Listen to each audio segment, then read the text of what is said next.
the PSIR Reboot series. Students often attempt the past year's questions and other questions on a daily basis, but they face a challenge of who will evaluate their answer. So, this crisis of evaluation can be addressed to an extent by self-evaluation. So, today we are going to give you certain parameters for self-evaluating your own answer in PSIR. Before that, let me make a point that students must always get their answers evaluated by someone else, be it a friend, be it a teacher, a guide, a mentor. Because on your own, there can be a natural element of biasness that can come. So, when you give your answer to be evaluated by someone else, then automatically there will be some kind of an opinion and enrichment, which will be the same in the mains exam because an examiner is checking your answer.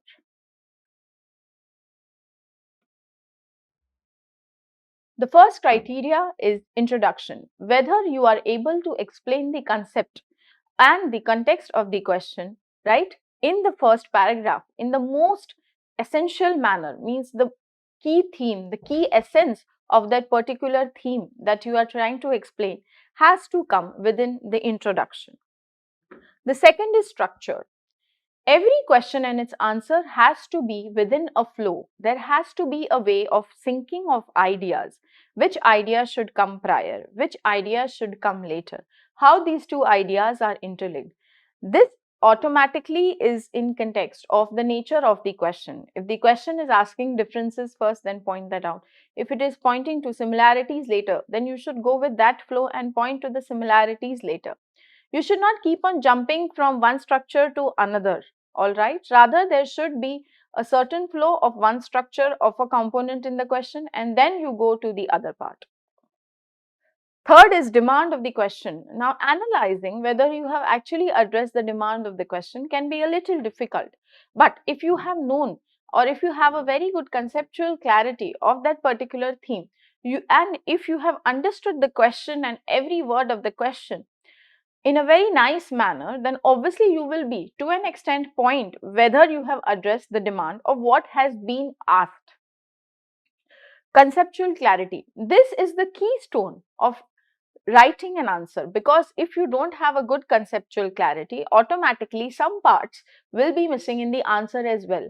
So yes, your conceptual clarity emulates in the way you write a particular answer. The next is conclusion. Whenever we read an introduction or a conclusion in an answer, for example, with the question, both these things have to be understood independently. How?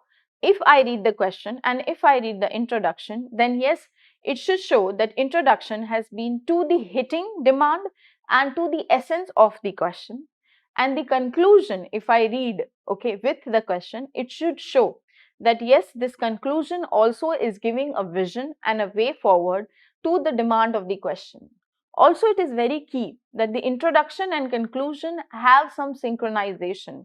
If the introduction is somewhere and the conclusion is also out of context, then the examiner will understand that there is lack of conceptual clarity with this particular theme in your answer. So, make sure they are interlinked and make sure if read independently, they should make some sense. Word limit. This is very, very key. You should not act greedy whenever you are writing. You can explain the same thing in two statements rather than elaborating. Always focus on increasing the multi-dimensionality of your answer than elaborating on one point continuously for paragraphs. This will show to the examiner that you have multiple viewpoints and multiple dimensions when you are thinking.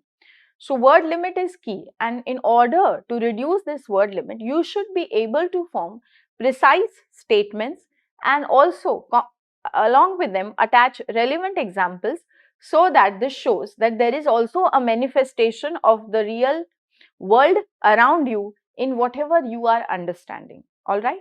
And to make the word limit very, very precise, ensure that you always reduce your statement and you always bring more better keywords rather than stretching your answer into paragraphs.